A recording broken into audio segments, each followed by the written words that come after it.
नमस्कार. मी अरविंद आठले आणि आपल्या समोर बसलेले आहेत श्री मिलिंद कर्वे. मला उमगलेले शंकर महाराज हा विषय आपला चालू आहे आणि सध्या जी काही आपली चर्चा किंवा जी काही भाषणं चालू आहेत ही अतिशय भरात आलेली आहेत, ज्याला आपण म्हणू की लोकांचे प्रचंड त्याच्याप्रती आकर्षण वाढलेलं आहे दिवसेदिवस. आणि फार सुंदर तऱ्हेने साधक कसा असावा कसा नसावा, कुठले कुठली काळजी त्यांनी घेतली पाहिजे, हे सगळं काही या सगळ्या आपल्या मालिकेत हळूहळू येत आहे. विशेषतः साधकांसाठी अतिशय उपयुक्त अशी ही मालिका आहे. आज आता जवळपास 80 भाग त्याचे होत आले आहेत. त्यामुळे आणि सध्या महाराजांच्या 10 वचनांवर आपलं चालू आहे. अनेक उदाहरणासकट हे तुम्हाला समजावून सांगण्यात येत आहे. वक्त्यांवर तर कृपाच आहे, प्रश्नच नाही. त्याशिवाय इतकं सुंदर, इतकी दिवस, इतकी अशी छान मालिका चालणं हे काही सोपी गोष्ट नाही आहे. तर मी मिलिंदरावांना विनंती करतो की त्यांनी आपलं भाषण पुढे चालू करावं. महाराजांविषयी अधिकाधिक माहिती वेगवेगळ्या उदाहरणांसकट, क- कहाण्यांसकट, विशेषतः लोकांना त्यातल्या कथा फार आवडतात. फक्त कथा घेऊ नये हे सांगितल्यानंतरही लोकांना कथाही असते आवडतात. ही हो, सर्वसामान्य वृत्ती आहे, त्यात काही चूक नाही. बरोबर. तर असो, तर आपण सुरू करावं अशी माझी विनंती हो, आहे. नमस्कार. धन्यवाद. प्रथेप्रमाणे आपण श्री महाराजांच्या चरणी साष्टांग प्रणिपात करून आजच्या व्याख्यानाला सुरुवात करूया. तत्पूर्वी सर्वांना माझा नमस्कार आणि काका तुम्हालाही माझा नमस्कार. नमस्कार. नमस्कार. महाराजांच्या वचनांविषयी आपण बोलतोय सध्या. बरीच वचनं आपण पाहिली त्याच्यातली. तर त्याच्यामधलं एक त्यातल्या त्यात समजून घ्यायला सोपं पण तेवढंच अवघड असं एक वचन आपण आज बघूया. आणि ते आहे अशक्य ते मजलाच शक्य. महाराजांच्या 10 वचनांपैकी हे एक वचन आहे. तर कोणी असं म्हणेल की याचा काय अर्थ शोधायचा प्रयत्न करायचा. अशक्य ते मजलाच शक्य महाराज म्हणतात ते बरोबर आहे की माणसाला जे शक्य नाही ते मला शक्य आहे. त्यामुळे तुम्हाला जे अशक्य ते मला शक्य, इतका सोपा अर्थ याचा असतो का, ह्याचा उहापोह करण्यापेक्षा तो सोपा आहे का अवघड आहे ह्या बाबतीत आपण थोडस विवेचन करूया. अशक्य ते मजलाच शक्य हे महाराज जेव्हा म्हणतात की नाही, तेव्हा आपण एक त्याच्या मागची पूर्वपीठिका अशी लक्षात घेतली पाहिजे की महाराज हे अवतारी पुरुष होते, अवलिया होते. गुरुतत्वाचा तो पूर्ण आविष्कार होता, आविष्कार संपूर्णपणे. आणि त्या गुरुतत्वाच्या आविष्कारामध्ये ते ज्या देहात वावरत होते, तर तो देह आणि त्यांच्या संपर्कात आलेली माणसं, महाराजांनी घडवलेल्या लीला, लीला चरित्र आपण म्हणू किंवा लीलाविष्कार म्हणू आपण त्याला. तर हे सगळं जेव्हा आपण विचारात घेतो त्यावेळेला असं लक्षात येतं की मुळातच परमात्म्याने किंवा शिवतत्वानी किंवा साक्षात शिवानी महाराजांसारखा अवतार घेणं, त्या पद्धतीचा झंगड अवतार घेणं, हीच मुळी एक अशक्यप्राय गोष्ट शिवानी शक्य करून दाखवली. अतिशय दिव्य देह धारण करणं, मदनाचा पुतळा असा देह धारण करणं किंवा पाहता क्षणीच लाखो लोकांवरती छाप पडेल असा देह धारण करणे शिवाला अवघड नव्हतं. कारण कोणताही देह धारण करायचा हा संकल्पनेनेच होत असल्या कारणाने त्यांना हे काही अशक्य नव्हतंच ना.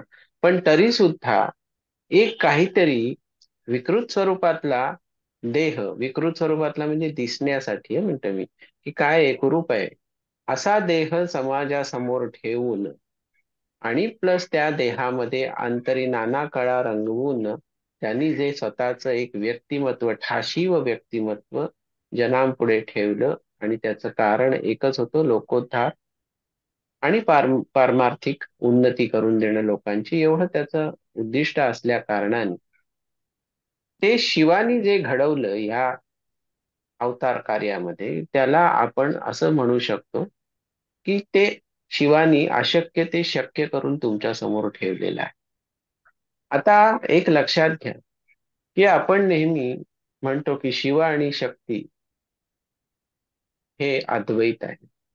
शिवाशिवाय शक्तीला गती नाही, शक्तीशिवाय शिवाला गती नाही, हे जेव्हा आपण म्हणत असतो सतत, तर त्याच्यामध्ये आपण असंही लक्षात घेतलं पाहिजे की तिथेही द्वंद्व आहेच. एक पुरुष प्रकृती आहे आणि एक प्रकृती आहे. म्हणजे एक पुरुष प्रवृत्ती आणि एक स्त्री प्रवृत्ती आहे. तर पुरुष आणि प्रकृती या दोन गोष्टींमधलं जे काही द्वंद्व असतं, मग ते मजेशीर असेल किंवा आणखीन कोणत्या कारणास्तव, कारण एक लक्षात ठेवलं पाहिजे आपण, कोणताही कार्यकारण भाव असल्याशिवाय कोणतीही गोष्ट घडत नाही. या विश्वामध्ये साधा एवढासा सुद्धा कृतीचा आविष्कार हा कार्यकारण भाव असल्याशिवाय घडत नाही, आणि तो कार्यकारण भाव हा नेहमी परमेश्वरी तत्वाच्या मनामध्ये असला पाहिजे, असायला लागतो. मनामध्ये म्हणजे परमेश्वराच्या संकल्पामध्ये असायला लागतो. परमेश्वराला मन नाहीये हे आपण पाहिलेलं आहे. पण परमेश्वराच्या संकल्पामध्ये त्या सगळ्या गोष्टी घडाव्या लागतात, तेव्हा एवढासा सुद्धा सूक्ष्म आविष्कार तो जे घडवतो त्याच्या पाठीमागे फार मोठा कार्यकारण भाव असतोच असतो. आपल्याला त्याची कल्पना येत नाही म्हणून. मग आता इथे आपण म्हणून ना की अशक्य आणि शक्य हे विरोधार्थी शब्द आहेत, समानार्थी नाहीयेत, विरोधार्थी शब्द आहेत. असे अनेक विरोधार्थी शब्द जे एकमेकाला पूरक आहेत, सुख आणि दुःख, जय आणि पराजय, आपण प्रत्येक वेळेला हे बघितलेलं आहे मागच्या वेळेला, की हे दोन दोन हे अर्थ आहेत ना, विरोधी शब्द आहेत, दोनांचे अर्थ वेगवेगळे आहेत. पण तरी सुद्धा ते विरोधी शब्द जर द्वंद्व मानलं, तर अ, त्या द्वंद्वावरती आपण स्थित कोणाला करू शकतो, तर शिवशक्तीला स्थित करू शकतो. म्हणजे दोन्ही विरुद्ध अर्थाचे शब्द जेव्हा एकाच अर्थातनं निघतात, त्यावेळेला आपण याला म्हणतो की इथे शिवपार्वतीचं अद्वैत आहे. सुख आणि दुःख हे आपण जेव्हा विचारात घेतो, त्यावेळेला आपल्याला लक्षात असं येतं की याच्यामध्ये सुखामध्ये काहीतरी शक्यता आहे आणि दुःखामध्ये अशक्यता आहे, किंवा दुःखामध्ये अशक्यता आहे आणि सुखामध्ये शक्यता आहे. म्हणजे हे कसं आहे की सगळं आपण म्हणतो त्यामध्ये की तथ्य त्याच्यामध्ये कितपत आहे ह्याचा शोध घेतला, तर शक्य काय आणि अशक्य काय ह्या भानगडीमध्ये आपण जेव्हा शिरतो गेलो, तर त्यावेळेला आपण एवढंच म्हणतो त्याच्यावर की सहनशीलतेचा आमच्या अंतला. एखादी गोष्ट माणसाला शक्य होत नाही, जमत नाही, तब्येतीच्या तक्रारी आहेत आणि ते म्हणतो किती सहन करायचं, आता मला सहन करणं अशक्य झालं. काही जण म्हणतात मला जगणं अशक्य झालंय. अशक्य का? तर जगण्यासाठी जे काही सोयीचं लागतं ते काही तुम्हाला सापडत नाही, आणि वेदना सहन होत नाही, दुःख सहन होत नाही, मला आता सहन करणं अशक्य झालंय, सहनशक्तीचा अंत झालाय, सहनशक्तीची मर्यादा पार केले, डोक्यावरनं पाणी गेले, असं जेव्हा माणसं म्हणत असतात, त्यावेळेला एक गोष्ट लक्षात घेतली पाहिजे की त्या माणसाची जी एक मर्यादा आहे, प्रत्येक माणसाची अमुक एक गोष्ट सहन करायची, त्याच्या नंतरच तो शब्द वापरतो की मला आता हे सगळं अशक्य आहे. मग माणूस केव्हा म्हणतो की मला हे शक्य आहे? मनुष्य प्राण्याला जन्माला घातल्यानंतर मनुष्य प्राण्याला जन्मापासून मृत्यूपर्यंत जे आयुष्य जगावं लागतं, त्याच्यामध्ये जे झगडे आहेत, त्याच्यामधली जी द्वंद्व आहेत, ती पेलण्याची ताकद परमेश्वराने काही अंशी प्रत्येक मनुष्याच्या शरीरामध्ये ठेवलेली आहे, बुद्धीमध्ये ठेवलेली आहे, मनामध्ये ठेवलेली आहे. त्याचं पर्सेंटेज वाईज तुम्ही परिमाण काही करू शकता. पण एका हद तक आपण म्हणतो ना, बर्दाश्त की हुई कोई हद होती है, म्हणजे काय, सहनशीलतेचा सुद्धा काहीतरी एक कस असतो की नाही. मग ते शक्यता आपण तिथे परमेश्वराने जी निर्माण केलेली आहे की बाबा एवढं तुला सहन करणं शक्य आहे, त्याच्या पलीकडे जाऊन सुद्धा माणूस म्हणतो की काय पराकोटीचं काय असू दे, मी सहन करेन, मी शक्यता म्हणजे माझ्याकडे मी ते शक्य करून दाखवेन. ह्या सगळ्या शक्यतांचा विचार मनुष्य करतो किंवा करत नाही, त्यातून जे काही निर्माण होतं, तिथे महाराज म्हणतात अशक्य ते मजलाच शक्य. आणि आपण नेहमी स्वामींच्या एका पदामध्ये म्हणतो की नाही, अशक्य ही शक्य करतील स्वामी. म्हणजे काय आहे की तुझ्यासाठी जे अशक्य आहे ते त्यांच्यासाठी अतिशय सहज सोपी गोष्ट आहे, ती शक्य आहे. मग इथे असा विचार करायला हवा आपण की स्वामी नेहमी म्हणतात तू प्रयत्न कर. प्रयत्नांती परमेश्वर आहे हे तर निर्विवाद सत्य आहे. परमेश्वर आहे म्हणजे काय? प्रयत्नांती. प्रत्येक एखादी अवघड गोष्ट केल्यानंतर त्याच्यातनं जे सक्सेस मिळतं तो परमेश्वर आहे का? त्या साधकाला जे साधायचंय ते साधल्यानंतर जे काही परमतत्व आकळतं तो परमेश्वर आहे का? मग प्रयत्नांती परमेश्वर हा साधकावस्थेत आहे का प्रयत्नांती परमेश्वर हा रोजच्या कर्मामध्ये आहे? ह्याचं उत्तर शोधायला गेलं तर ते फार विस्ताराने द्यावं लागेल आणि ते थोडंसं अवघडही आहे. काही जण म्हणतात बघा की आमचा फक्त कर्मावर विश्वास आहे, आमचा देवावर विश्वास नाही. देव धर्म अध्यात्म ह्या भानगडीमध्ये आम्हाला काही इंटरेस्ट नाही, कारण आमचा त्याच्यावर विश्वासच नाही. तुमचा देव आम्हाला दिसत नाही. आमचा फक्त कर्मांवर विश्वास आहे. मग कर्म कर्म कर्म म्हणजे तुम्ही नेमकं काय करता? अर्थार्जन हे फार मोठं कर्म आहे आणि त्याच्या पोटी संसार उभा करणं आणि आपल्या बायका मुलांची पोट भरणं याच्या पलीकडे तुमचा जर आवाका जात नसेल तर तुम्ही कर्मांचा एक हे कर्मांचा एक तुम्ही सिद्धांत देऊन काय उपयोग आहे त्याच्यामध्ये की आम्ही फक्त कर्मांवरती विश्वास ठेवू. कर्मांवर विश्वास ठेवायचा म्हणजे जे काय तुमचं डे टू डे लाईफ आहे, जे काय रुटीन आहे, तेवढीच कर्म तुम्हाला अपेक्षित आहेत का? मग सत्कर्म त्याच्यात काय आहे आणि दुष्कर्म काय आहे? विचार ही सुद्धा दुष्कर्म आहे आणि आचरण करणं ही सुद्धा सत्कर्म आणि दुष्कर्म दोन्ही आहे.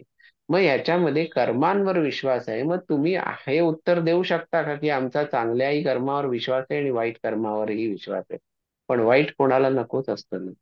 मग त्यावेळेला मनुष्य काय म्हणतो? आमचा कर्मावर विश्वास आहे. पण त्या मनुष्याला जर चॅलेंज दिलं की तू जन्माला आल्यापासून जेव्हा कर्ता पुरुष झालास किंवा कर्ती स्त्री झालेली आहे एखादी बाई, तर तू मरेपर्यंत तुझ्या संपूर्ण कुटुंबाला पुरेल एवढी भोजनाची, घराची, वस्त्राची म्हणजे अन्न वस्त्र निवारा याची उत्तम सोय आम्ही करून देतो.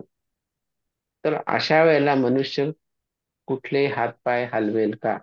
मग तो म्हणेल आयती सोय होते मरेपर्यंत, कशाला काय करायचंय?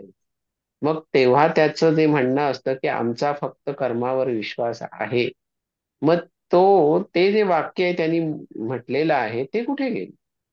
मग तुझी जर सोय दुसरा कोणीतरी करतोय, ते त्यांनी तुझ्यासाठी केलेलं सत्कर्म असलं तरी सुद्धा त्या एका दानावरती तू संपूर्ण आयुष्य काढणार असशील आणि लोळत पडणार असशील, तर मग ती तुझी कुकर्मच नाहीत का? मग इथे आपण असा विचार करायचा का की मग माझी इच्छा काय आहे की मला फक्त हे जे काही शक्य झालंय, मग तिथे माणसं काय लबाडी करतात, अहो आम्हाला आमच्या पूर्वसुकृतांनी हे शक्य झालंय की या जन्मात काही हातपाय न हलवता आमचं राम नाम ठाम सगळं व्यवस्थित चाललंय. किंवा आपण म्हणतो ना 7 पिढ्यांना पुरेल एवढी संपत्ती कमवून ठेवली कोणीतरी आणि त्याच्यावरती बाकीच्या पिढ्या आराम करतायत. तर ह्याच्यामध्ये असं मनुष्य म्हणू शकेल का हे मला शक्य आहे कारण मी त्या घराण्यात जन्माला आलो म्हणून? हे तुझ्या नशिबाने तुला ते मिळालंय, तुझं कर्तृत्व त्याच्यामध्ये काहीही नाहीये. हा, तू असं म्हणू शकतो की माझी पूर्वपुण्याई म्हणून माझं कर्तृत्व आहे, पण पूर्वपुण्याई तुझी आहे किंवा नाही ह्याचा इतिहास कोणी तपासलाय? कोणीच नाही तपासलेला ना. म्हणजेच माझं म्हणण्याचा हेतू असाच आहे की मग एवढी तुझी सोय केलेली असताना जर तुला जेव्हा आजारपण येतात आणि त्या आजारपणामध्ये तू म्हणतो की मला आता सहन होत नाही, हे मला अशक्य आहे सहन करणं, मग तेव्हाच प्रत्येक मनुष्याच्या आयुष्यात प्रत्येकाने हे तपासून बघावं, जिथे दुःख येतं तिथे पहिल्यांदी परमेश्वर आठवतो. आणि मग महाराज काय म्हणतात, आतापर्यंत तुला जे जे शक्य वाटत होतं ते तू करत आलास, त्याची डिंग मारत आलास, त्याचा अभिमान बाळगत आलास, त्याचा इगो केवढा तरी प्रचंड अहंकार तुझ्यामध्ये आहे. मग हे सगळं तुला शक्य आहे आणि जेव्हा सहनशीलता संपली तेव्हा तुला अशक्य आहे? एका सेकंदात तुझ्या वृत्ती बदलल्या कशा? मग महाराजांच्या नावाने हाका मारायचा, टाहो फोडायचा, महाराज तुम्ही आमच्यासाठी हे करा आणि आमच्यासाठी ते करा. का रे बाबा? तुझ्या कर्तृत्वावर विश्वास होता, पण कुठल्या तरी कारणास्तव तो गेला. म्हणजे कॉन्फिडन्स लूज झाला आपण असं म्हणतो आणि मग म्हणतो आम्ही हातपाय गाळले, आता महाराज तुम्ही काय ते करा. मग महाराज जेव्हा म्हणतात ना की अशक्य ते मजला शक्य, तेव्हा महाराज म्हणतात की तुझ्या सगळ्या रोजच्या ज्या काही गरजा आहेत त्याची जबाबदारी मी घेतलेली नाहीये. त्याच्यासाठी तुला धडधाकट शरीर दिलेलं आहे. अशक्य ते मजला शक्य कधी होतं, जर तुमच्या कर्मातच काही नाहीये लिहिलेलं. पण तरी सुद्धा त्या गुरुतत्वानी तुम्हाला जवळ केलेलं आहे. आणि पण ते जवळ करून सुद्धा, गुरुतत्व तुमच्या जवळ नांदून सुद्धा तुमच्या कर्मात काही लिहिलेलं नाही, तरी तुमचा भोगवटा आहे. तर तो भोगवटा संपवणं आणि तुमच्या कर्मामध्ये नवीन कर्मांची लेखणी लिहून, नवीन कर्मांचं नवीन कर्म लिहिणं हे गुरुतत्वाला अशक्य नसतं. त्यामुळे ते शक्य होतं. त्यामुळे गुरुतत्व काय करतं, तुमच्या भाग्यामध्ये बदल करत नाही, पण तुमच्या भाग्यामध्ये ऍडिशन करत जात. मग हे जेव्हा गुरुतत्वाला शक्य असतं, त्यावेळेला आपण काय म्हणतो, की आता एक साधं साधं उदाहरण घ्या, आजचं जग आणि पूर्वीचं जग. पूर्वीचं जग कसं होतं, की तिथे काहीच नव्हतं, विजेचा आविष्कार नव्हता, काही नव्हतं, काही नव्हतं, विज्ञानाचा आविष्कारच नव्हता. त्यावेळेला सुद्धा माणसं जगत होती आणि आजच्या आधुनिक जगामध्ये सुद्धा माणसं जगतायत. मग आजचे आधुनिक शोध हे माणसानी शक्य करून दाखवले, जे काही काळापूर्वी अशक्य होते. तर ते अशक्य असलेले शोध आज शक्य करून दाखवले. त्यांनी काय झालं, माणसाचं आयुष्य सुखोलोलुप झालंय. याच्या पलीकडे काही झालेलं नाहीये आणि माणसाला अनेक गोष्टी सहज साध्य मिळायला लागलेत. हे आजचं आधुनिक जग आहे. मग माणसाला जे शक्य आहे ते परमात्म्याला अशक्य आहे का? मग मला एक सांगा याच्यामध्ये, की माणसाने जे विज्ञान विज्ञान म्हणून जे अतिशय प्रगत काही निर्माण केलेलं आहे विश्व, त्या विश्वाला लागणारी सगळी मूलद्रव्य ही कुठून आली? त्या विश्वाला लागणारी जी सगळी साधन सामुग्री आहे ती कुठून आली? त्याच्यानंतर ते विश्व त्या पद्धतीने हाताळून, त्या पद्धतीने ते विकसित करून समाजापुढे ठेवणं, ह्यासाठी त्याला मिळालेली जी बुद्धिमत्ता आहे, बुद्धिमत्तेचे जे स्तर आहेत ते कुठून आले? मुळातच वैचारिक बैठक ज्या मनाद्वारे मिळते, ते मन कुठून आलं? ह्याचा विचार केला तर एक लक्षात येतं, की या सगळ्या गोष्टी स्वतःहून निर्माण करणं माणसाला शक्य नाही. त्या जे सगळं पृथ्वीवर होतं, जे पृथ्वीमध्ये आहे, जे पृथ्वीच्या उदरात आहे, तेच माणूस सगळं मिळवतो, त्याचा वापर करतो. जे वर्षानुवर्ष युगानुयुग पृथ्वीमध्ये, पृथ्वीच्या मातीमध्ये, पोटामध्ये पडून राहिलेलं आहे, ते माणसांनी मिळवलं आणि त्याचा उपयोग करून बुद्धिमत्तेच्या द्वारे आजचं विकसित जग त्यांनी निर्माण केलं. याचा अर्थच असा होतो, की ते कोणीतरी आधी शक्य केलेलं आहे, तेव्हा ते तुला शक्य झालेलं आहे. तुला नाहीतर तुझ्याकडे प्रज्ञा नसती, बुद्धी नसती, काहीच नसतं, तर पृथ्वीच्या पोटात काय पडलेलं आहे आणि त्याचा आपल्याला काय उपयोग आहे, किंवा निसर्गाच्या मध्ये जी साधन सामुग्री आहे तिचा उपयोग करणं आणि मूलद्रव्यांचा उपयोग करून आपल्याला जे काही प्रगतीचं साधन साधायचंय ते करण्यासाठी माणसाला जी बुद्धी लागली, तीच जर नसती, तिचा आविष्कारच नसता, तर आज आपण म्हणू शकतो त्याच्यामध्ये, की डायनोसॉरचं युग संपलंच नसतं. हे विकसित झालेलं जग आपल्या समोर आलंच नसतं. किंबहुना या विकसित जगामध्ये आपण असतो किंवा नसतो, याचाही उहापोह करायला हरकत नाही. मग जे आपल्याला काही काळापूर्वी अशक्य होतं, जे आज शक्य आहे, ते ते सगळं त्या काळामध्ये कुठे ना कुठेतरी सूक्ष्म रूपामध्ये, अदृश्य स्वरूपामध्ये अस्तित्वात होतच की नाही? मग होतच ना. मग हे शक्य कोणी केलेलं आहे? मग ते परमतत्वानी शक्य केलेलं आहे. म्हणजे याचा अर्थ असा एकच होतो, की या सगळ्या ब्रह्मांडामध्ये कुठलीही गोष्ट अशक्य नाही, असं एकच तत्व आहे, ते म्हणजे परमतत्व, म्हणजे परमेश्वरी तत्व. माणसाचा आविष्कार हा त्यांनी घडवलेला आविष्कार आहे, तो त्याला शक्य आहे. क्लोन निर्मितीद्वारे आपण जी काय मेंढीची उत्पत्ती करून पाहिली, तेव्हा त्याच्यामधला फोलपणा जेव्हा वैज्ञानिकांच्या लक्षात आला, तेव्हा त्यांना असं लक्षात आलं, की या प्रयोगामध्ये काही अर्थ नाही, यात काही तथ्य नाही, हे पुढे संक्रमित करण्यात काही अर्थ नाही. शहाणी होती माणसं म्हणून ती वेळीच तिथे थांबली, नाही तर आज त्या मेंढीचा जो आविष्कार घडवला माणसाने क्लोनद्वारे, तर ते माणसाच्या बाबतीत घडवायचं म्हटलं असतं तर आज किती वर्ष झाली त्या गोष्टीला, आज किती हाहाकार माजला असता. म्हणजेच माणसाच्या प्रज्ञेने तेव्हा काम केलं की क्लोन हे जरी आपल्याला शक्य होत असलं तरी त्याचा वापर हा अशक्य आहे आणि तो अशक्य राहिला पाहिजे. हे माणसाला कळलं ना, म्हणूनच ते आहे ना. मग मला एक सांग की माणसाला माणसासारखा माणूस जन्माला घालता येतोय,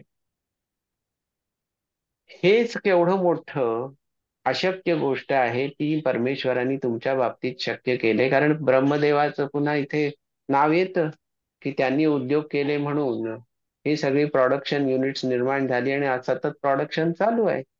एका हाडामासाच्या देहाला जे जे काही लागतं ते त्या शरीरामध्ये बेमालूमपणे मिसळणं, बेमालूमपणे आकारास आणणं हे माणसाच्या हातात आहे का याचा विचार माणसा कधीच करत नाही. निसर्ग नियमाप्रमाणे जे काही पुनरुत्पादन जे काही ब्रह्मदेवाने लिहून ठेवले त्या पद्धतीने आपापले जन्म होतात प्रत्येकाचे, त्या पद्धतीने आपले मृत्यूही होतात.